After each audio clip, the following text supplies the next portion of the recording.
kebutuhan perempuan itu di di pembahasan mengenai bencana itu lebih banyak kebutuhannya daripada laki-laki gitu ya. Kalau mau membuat regulasi yang baik, dengarkan juga suara-suara orang-orang yang dekat dengan isu tersebut, yaitu perempuan itu sendiri.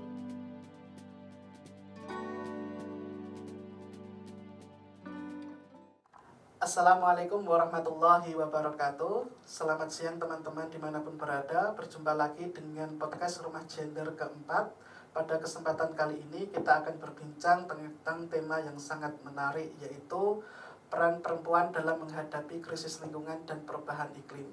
Sebelumnya perkenalkan, saya Ferry Fitrianto, mahasiswa Sosiologi Agama UIN Sunan Kalijaga Yogyakarta, dan di tengah kita telah hadir narasumber yang sangat luar biasa, yaitu Ibu Nur Afni Hofsoh MSOS. Beliau ini dosen di Prodi Sosiologi Agama sekaligus Ketua Rumah Gender. Assalamualaikum Bu Afni. Waalaikumsalam Ferry. Bagaimana kabar Bu Afni? Alhamdulillah sehat. Sehat ya? Sehat juga Bu.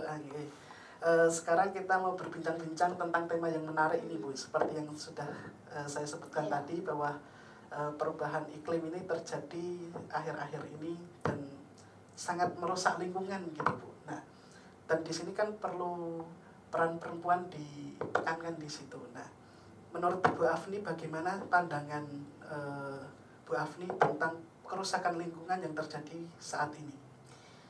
Menarik Ferry, saya terima kasih sekali kepada tim Rumah Gender ya sudah menyelenggarakan podcast-podcast yang sangat penting dan bermanfaat bagi masyarakat ya. Karena tema hari ini juga sangat krusial mengenai perubahan iklim dan kerusakan lingkungan.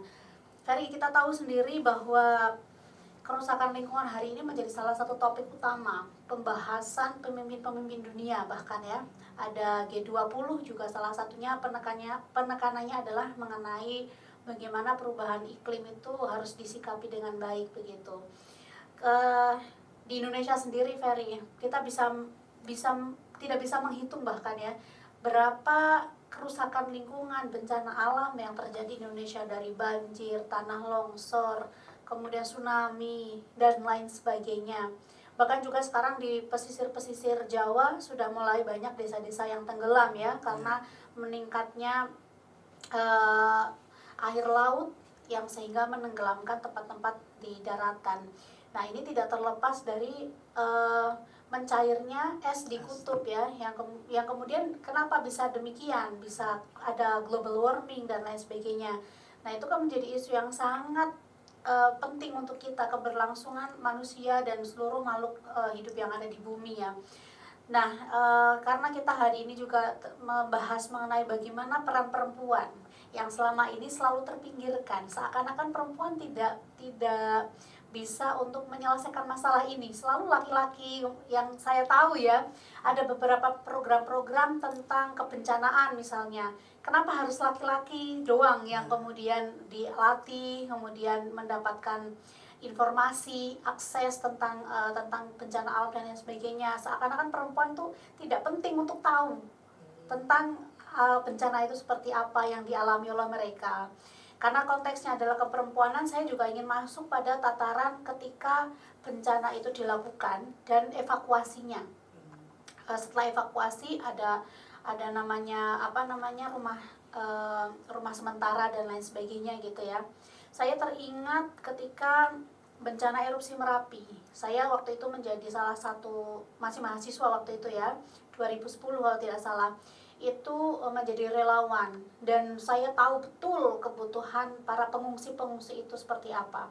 Laki-laki tidak ada yang menstruasi ya, tapi perempuan meskipun mau bencana seperti apa, kalau menstruasi ya menstruasi aja gitu. Itu artinya bahwa kebutuhan perempuan itu di di pembahasan mengenai bencana itu lebih banyak kebutuhannya daripada laki-laki gitu ya. Termasuk juga ketika dia melahirkan, dia membutuhkan banyak perawatan, bukan hanya dia tapi juga anaknya. Karena kalau merawat perempuan yang hamil juga sebenarnya merawat generasi selanjutnya yang akan lahir itu gitu kan. Nah, dalam hal ini saya ingin menekankan bahwa ya perubahan iklim, kemudian kerusakan lingkungan dan pembenahannya tidak boleh mengesampingkan peran-peran perempuan. Lalu bagaimana sih Bu, dampak kerusakan alam itu pada perempuan sendiri itu bagaimana itu? Ya, dampaknya sangat luar biasa ya. Saya katakan tadi bahwa ya dampak atas perubahan iklim itu bagi perempuan sangat mendasar. Apalagi kebutuhan-kebutuhannya juga tidak terpenuhi ketika terjadi bencana dan lain sebagainya.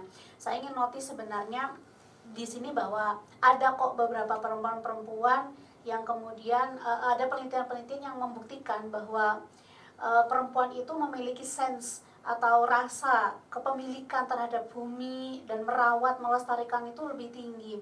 Saya punya teman yang sekarang bekerja di Aceh yang tentang pelestarian alam ya. Jadi ranger-ranger di sana itu tidak hanya laki-laki tapi perempuan juga diberdayakan untuk menjadi ranger. Justru ranger-ranger perempuan di sana itu kinerjanya lebih tinggi. Kenapa? Karena ada rasa kepemilikan. Karena bagi mereka ketika dia merawat alam, dia merawat generasi selanjutnya. Merawat air, merawat tanah, merawat tumbuhan yang akan digunakan untuk anak dan keturunannya. Ada sense itu di perempuan. Begitu juga kalau kita melihat perjuangan-perjuangan perempuan Kendeng ya, perjuangan-perjuangan perempuan-perempuan di Kulon Progo untuk mempertahankan tanahnya, perjuangan di Jawa Tengah mempertahankan tanahnya dari dari eksplorasi yang berlebihan, tambang dan lain sebagainya. Perempuan-perempuan banyak loh yang kemudian berada di garda terdepan untuk melawan itu. Perempuan Kendeng misalnya, mereka melakukan aksi-aksi bahkan ke Jakarta dan sebagainya untuk mempertahankan alam dari eksplorasi yang terlalu besar oleh korporasi gitu. Nah, ini menunjukkan bahwa perempuan itu merasa memiliki bumi, makanya kita mengenal ada Mother Earth ya. Jadi itu kepemilikan terhadap bumi itu besar oleh perempuan karena dia melihat ketika ada eksplorasi yang eksploitasi alam yang berlebihan, maka yang terjadi adalah airnya hilang, kesuburan tanahnya hilang, yang sebenarnya itu yang dibutuhkan oleh generasi selanjutnya gitu loh. Nah, jadi ini menunjukkan bahwa peran-peran perempuan itu tidak bisa dikesampingkan dalam isu-isu mengenai perubahan iklim dan juga kerusakan alam. Jadi saya rasa membahas mengenai kerusakan iklim dan sebagainya harus melibatkan suara-suara perempuan di dalamnya. Lalu bagaimana sih Bu cara membangun kesadaran perempuan akan pentingnya menjaga kelestarian lingkungan itu? Ini penting Ferry, ini penting karena beberapa kajian ya yang kemudian dilakukan oleh LSM gitu. Kajian misalnya sosialisasi tentang kerusakan alam yang saya baca di Geodipa misalnya di Jawa Tengah di Dieng gitu, objek atau orang-orang yang diajak rembuk untuk sosialisasi tentang kerusakan alam itu kebanyakan laki-laki gitu. Seakan-akan perempuan tuh nggak usah ngerti lah gitu loh. Padahal perempuan punya akses itu. Misalnya kalau kita ngebahas sampah ya, maksud saya sosialisasi di sini kan sangat penting.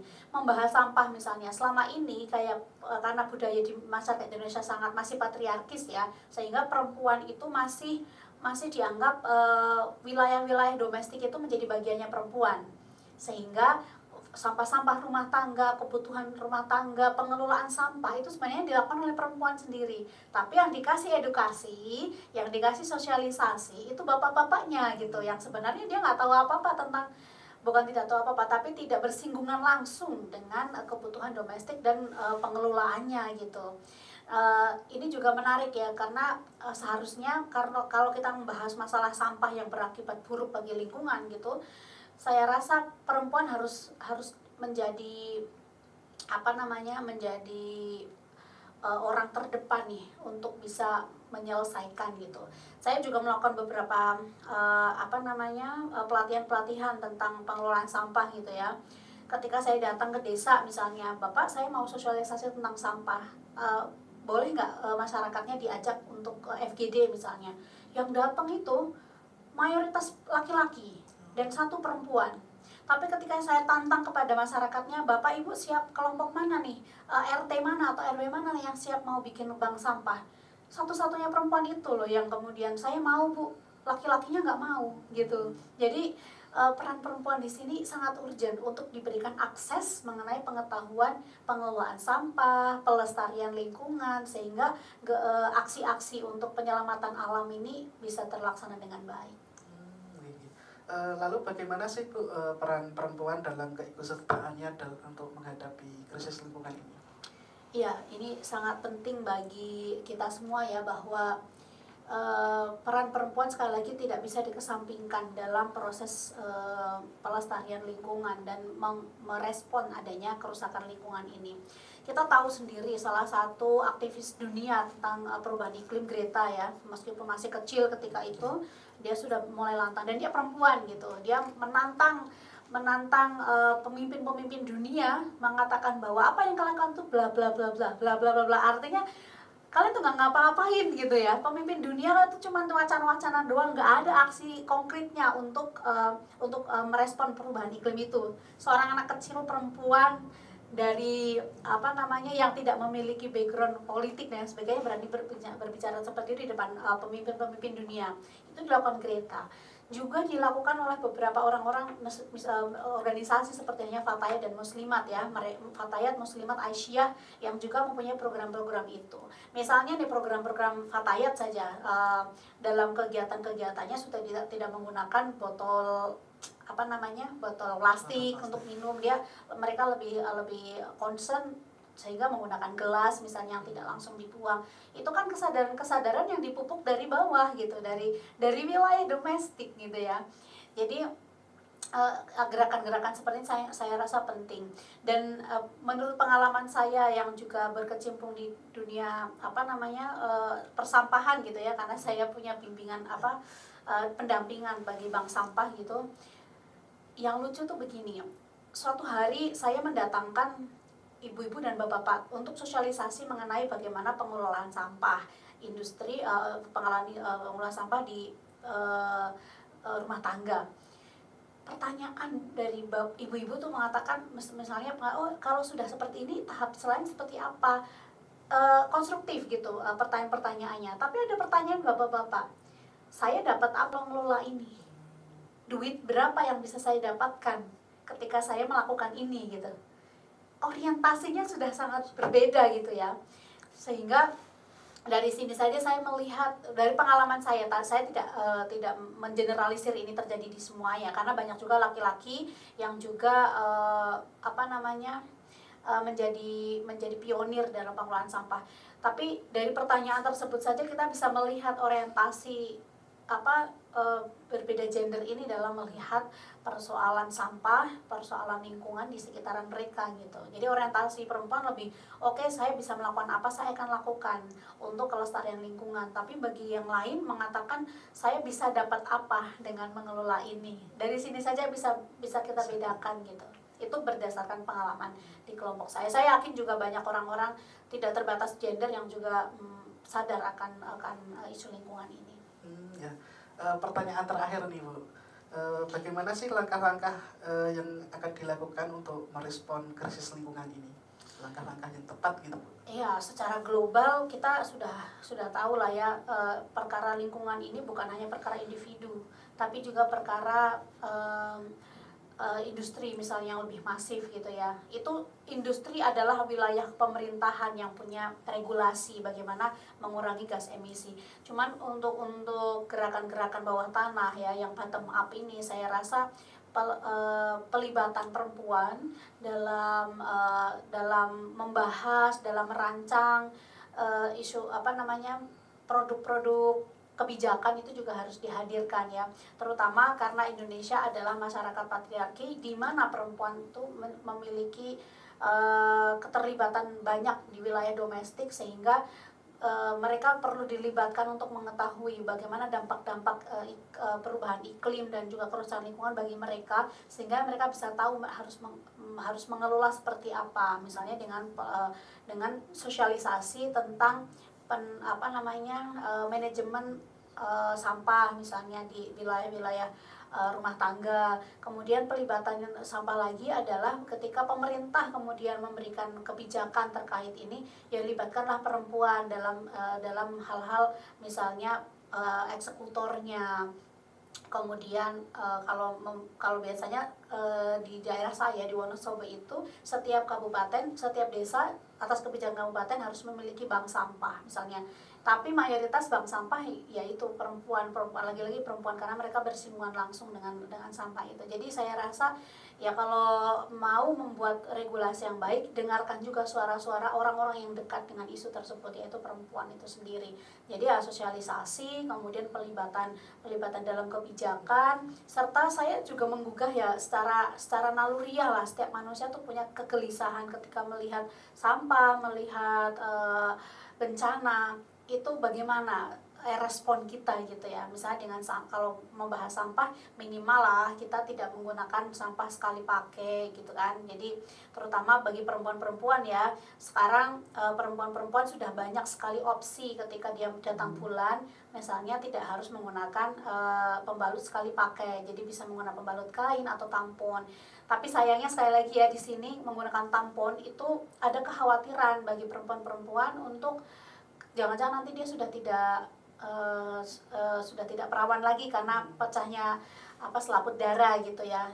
Lagi-lagi ke sana gitu ya. Sudahlah, itu kesampingkan dulu bahwa keperjakaan, bahwa virginitas itu sudah tidak menjadi budaya lagi lah, karena menggunakan tampon dalam ketika kita mendapat menstruasi, saya rasa menjadi salah satu pilihan yang baik ya, karena kita mengurangi sampah atas residu yang kita lakukan sebagai makhluk hidup, yaitu salah satunya dengan menggunakan tampon ketika kita menstruasi gitu. Jadi saya rasa yaitu beberapa step-step yang bisa kita lakukan untuk bisa menanggulangi isu lingkungan dan juga melestarikan lingkungan, agar ya setidaknya keresahan itu datang dari kita dan kita selesaikan dari diri kita juga gitu. Oke, baik, terima kasih Bu Afni, jawabannya sangat luar biasa sekali ya teman-teman. Jadi kita perlu merawat bumi ini karena mengalami krisis yang sangat luar biasa. Tidak hanya dilakukan oleh masyarakat laki-laki saja, tapi juga perempuan harus ikut terlibat. Semua lapisan elemen masyarakat harus andil di dalamnya. Nah, demikianlah acara podcast kita pada siang hari ini. Kita cukupkan. Demikian dari saya. Wassalamualaikum warahmatullahi wabarakatuh. Waalaikumsalam warahmatullahi wabarakatuh. Terima kasih. Oke, terima kasih.